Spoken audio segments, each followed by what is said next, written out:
On a whim, I open a Google tab and start to type, by what age should you... Google suggests I might be looking for the age by which you should own a house, freeze your eggs, have a career, move out, have a baby, be debt-free, and other predictable life milestones. Of course, the idea of a milestone is that it represents a predicted passage from one stage to another. You can't really have a milestone if you're not on a journey with a clearly delineated route. Babies have certain developmental milestones to watch for. Now, not every infant crawls or says its first word at the same time, of course, nor do they need to. But keeping track of those developmental milestones gives parents and healthcare providers certain clues of what's going on with this new little person. I'm Tara McMullen, and this is What Works, the show that explores how to navigate the 21st century economy without losing your humanity. For the last century or so, we've subjected teens and adults to a similar set of developmental milestones.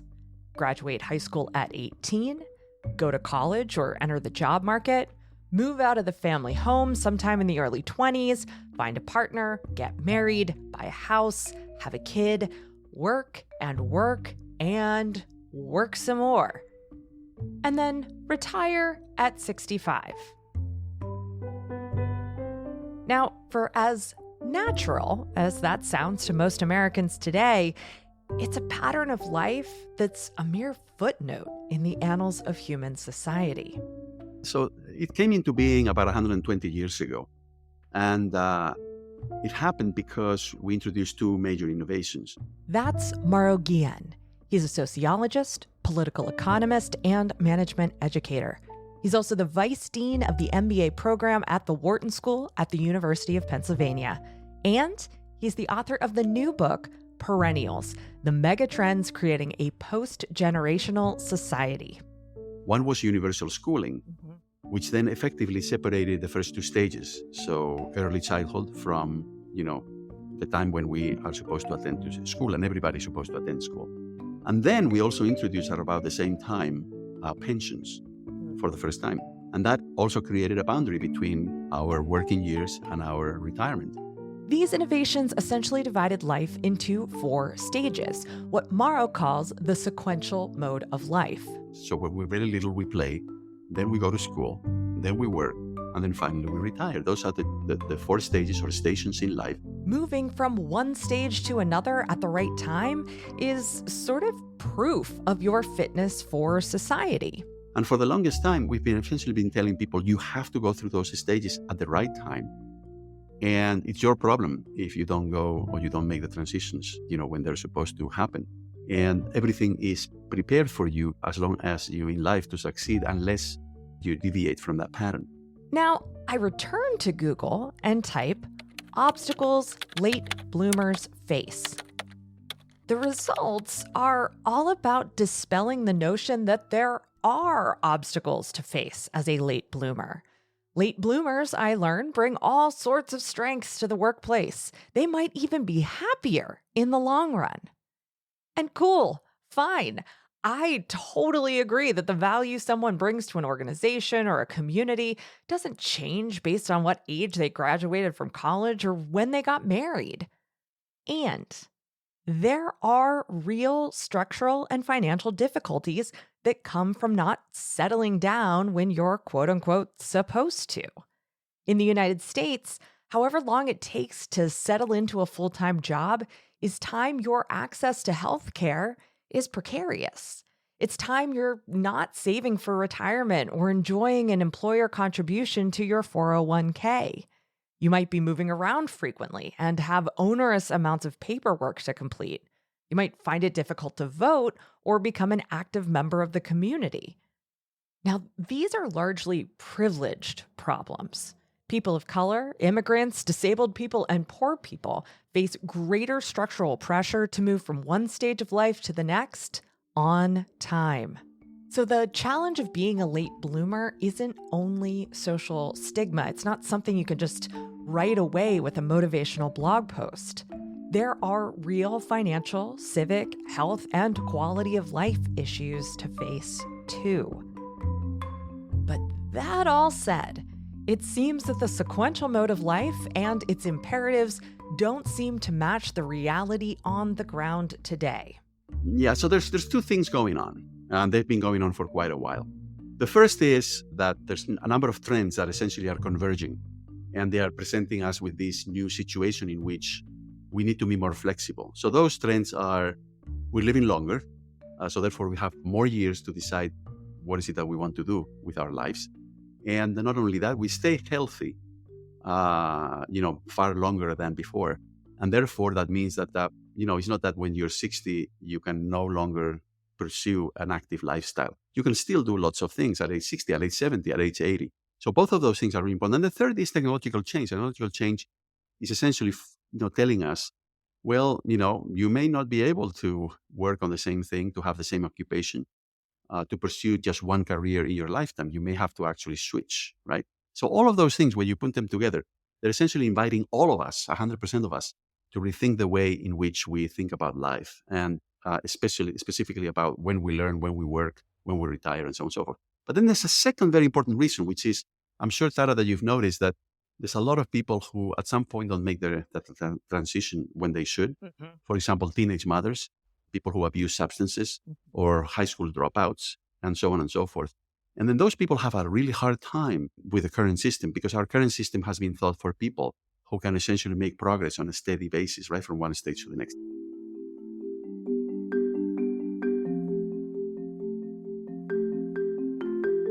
Now, back when I was dealing with my own lack of transition from one stage to the next, I delivered a performance review to one of the full-time team members at the Borders I managed. This person was a competent employee who didn't have any major issues, but also wasn't a superstar. The review was fine. The employee asked about their schedule, telling me that their dad had said they really should be working a regular schedule by now. That is, a Monday through Friday, 9 to 5 schedule. Now, unfortunately for this team member's dad, we were working in retail.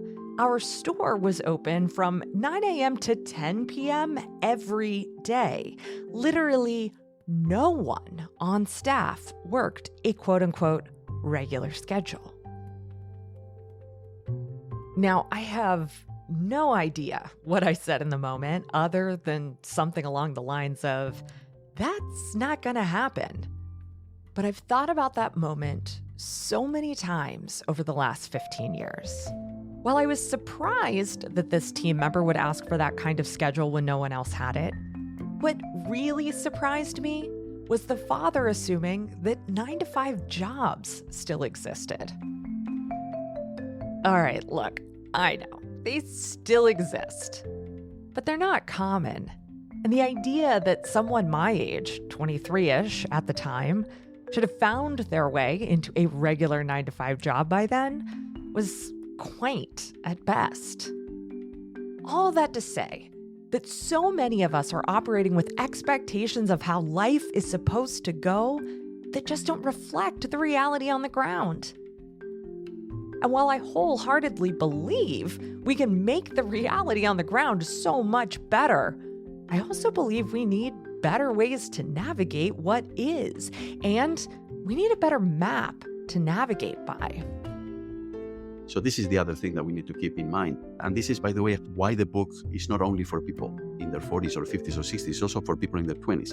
But I think this new concept in which you may have 2 or 3 careers in your lifetime, I think releases a lot of the pressure that we put on teenagers and people in their early 20s, that they have to make up their minds as to what is it that they want to do for the rest of their lives. That's crazy. How can you ask somebody that young to make that decision, right? And of course, what we see is that there's a lot of people who then have a midlife crisis, right? Because they didn't choose the right thing. So I think this is as relevant to a 45-year-old who loses his or her job or their job as to somebody who's in their 20s and they're trying to decide what to do in life. As a soon-to-be 41-year-old, I can say that I really needed this perspective in my 20s, even in my teens, and it's one I'm trying to share with my daughter right now. No matter how many articles there are giving parents or teens permission to relax about college majors and choosing careers, we do think of college as career prep more than ever. The whole student debt industry is predicated on the marketing message that college is an investment in future earnings. How might things be different if we thought in 10 to 15 year segments? How many different lives could we each live? So you don't have, if you're in your 20s, then to make a lifelong, faithful decision. You can think about what you want to do in the next 10 or 15 years. Again, if we switch gears and we ask companies, we ask the government to think about workers in a different way, right? And to hire older workers and to help facilitate, those career switches, right? But it's extremely relevant, of course, also to people who are about to retire. Well, maybe they feel they're still young and they're still healthy and they don't want to retire, but maybe they want to switch on to something else because, for example, they don't want to do manual work or physical work any longer. So we should be facilitating also those transitions there to something else that would be appealing to people at that age. So most employers, they tend to hire at the entry level people who are relatively young. So this has to change, right? And this will change not only because I've written this book, but also because companies are having a lot of trouble hiring younger people because as workers retire, remember that the younger age cohorts are smaller and smaller because of the decline in fertility, in the number of babies. So they need to replace workers because they've been retiring, but there's not enough young people, unless, of course, we have immigration, which is unlikely, at least on a grand scale. So I think it's going to happen because companies will need to compete fiercely for talent, right? And they will see the light at some point and think that maybe what they should do is think about older workers in a different way. You see, older workers, it's true, we all decline cognitively since we are like 25 or 30, right? But older workers have the key advantage that they have experience. They have this know-how that is very difficult to learn, right? That you can only learn if you are, working for 20 years or 30 years. So we're essentially wasting all of that talent now that those people are healthier and they're living longer and maybe they would like to, stay occupied. This all sounds really good to me. But the practical, that's just the way it is part of my brain, had some questions.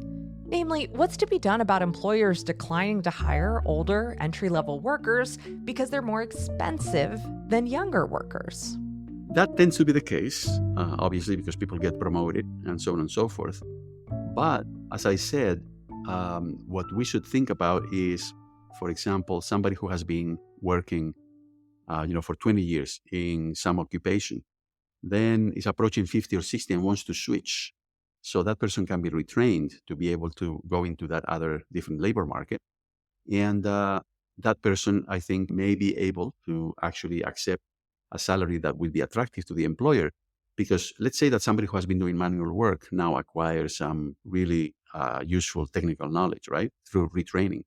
Well, that person actually may be earning more relative to the manual job that he or she had before. Point. You see what I'm saying? So it really depends. We will need to go through, case by case and seeing the different possible transitions. As I mentioned before, I'm navigating college and career conversations with my 15-year-old daughter right now. She's at the point where she has careers in mind that she might like to pursue, but they're also subject to change from one month to the next. Now, I went to a small liberal arts college and got a degree in the humanities, and I'd be lying if I said I wasn't emphasizing the benefits of that kind of education. But of course, I'm up against the evolution of higher education that's taken place over the last 50 years and turned college into job training. I asked Mauro what skills and perspective would be most useful in a post-generational society.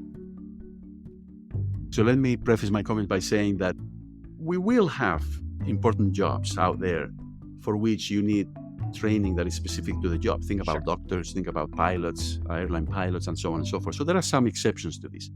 But in general, now employers, companies, they want to train their workers. So what they want is people who are very good at understanding what the situation is, understanding the context, absorbing information, learning. But more importantly, they want people to work socially.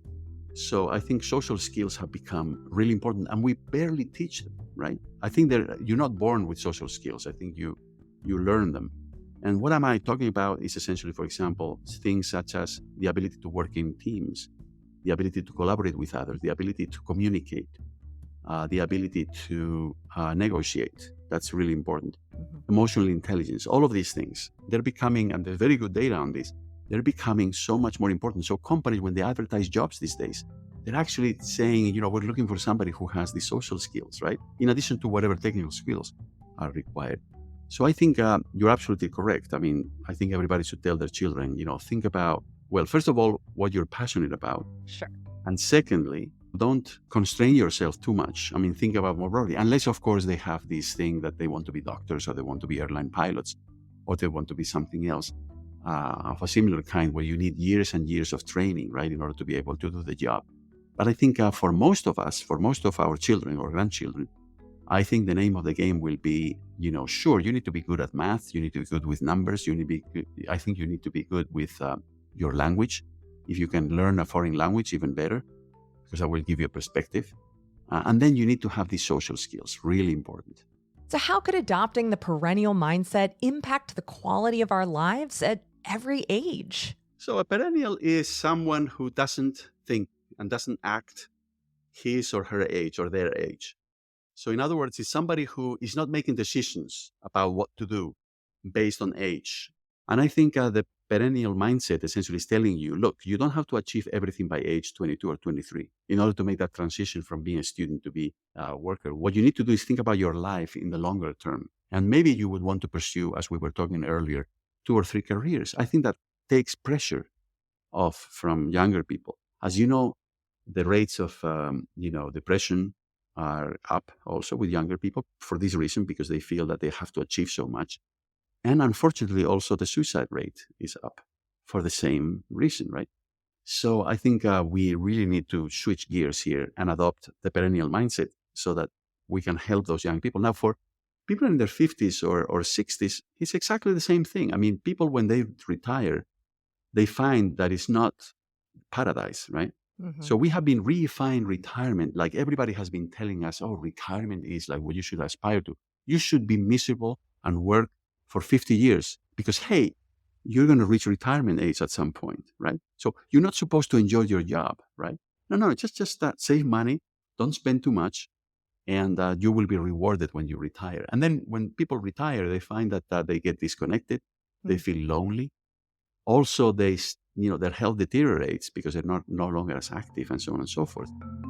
It strikes me that so much of this conversation, for me, hinges on the question of retirement. On one hand, there are the financial concerns that pressure young people to get into a full-time job with good benefits, including the 401k employer contribution. And on the other hand, there are the psychological and quality of life concerns at retirement age, not to mention the massive financial concerns. I think whatever policies we put in place should give people a choice. You see, there are some people who would like to retire relatively early, and there are some people who, just for whatever reason, they don't want to retire too early. Having said that, let me just throw at you or your listeners a couple of numbers here, right? Because people don't figure out exactly what they want to do until they actually do it, right? And then they decide, oh, that's what I want, or that's not what I want. I think we're human beings, so we learn through trial and error. Mm-hmm. And, I think what I'm proposing is, why don't we provide people with more information and more options so that they can actually avoid those kind of difficult transitions, like you retire and then you unretire, right? Well, why not have a different plan to begin with, right? So government policy then, I think, should be, for example, most government programs are thought for younger people when it comes to education and retraining. Well, I think there should be specific government programs for people in their 60s so that they can learn something new, whether it is for pleasure or it is, so that they can switch jobs or switch careers. That's one thing that they should do. But more importantly, I think the government should be an example for companies to follow. The government is the biggest employer in every country in the world, including the United States. So they could begin to help us with this change by changing their own employment policies, right? The government, like companies, they also prefer younger workers, right? Well, that's a problem. You have a problem right there. I mean, they're not supposed to discriminate by age, but you always come up with an excuse for not hiring somebody who has applied for the job and who is in the late 50s. So I think the government can both implement new policies to facilitate this, but also as an employer, it can show the way, right?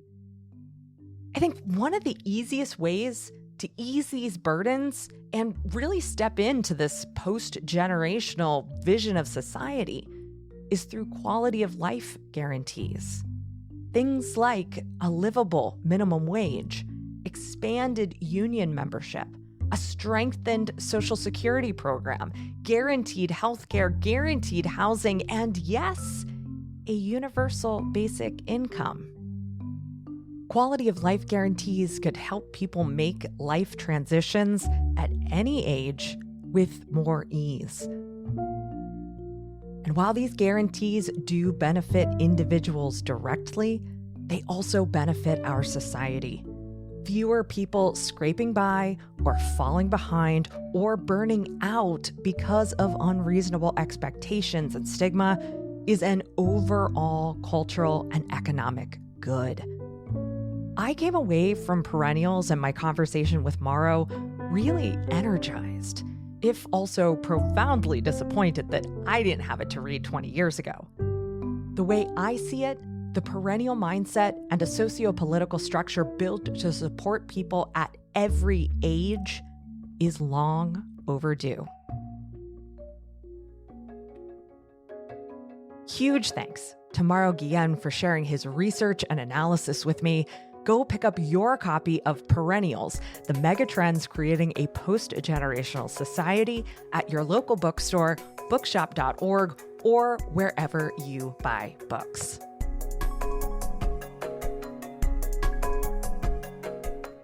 Changing your relationship to work is hard. There is a ton of social conditioning, economic friction, and even relationship challenges to wade through. Even if you really want to change, you can easily get caught up in old patterns. And no one knows this better than the coaches, consultants, managers, and guides of all kinds who work with people who, well, work. If you're one of those guides, you already have a bunch of tools for helping people know what their values are and what really matters to them. You have tools for helping people identify their next steps. But where you might feel a bit uneasy is helping your clients or team members identify the external influences that keep them stuck or stressed. That's why I'm leading a 12-week certificate program called Work in Practice. You'll learn how to spot the social, political, and economic systems that make change hard.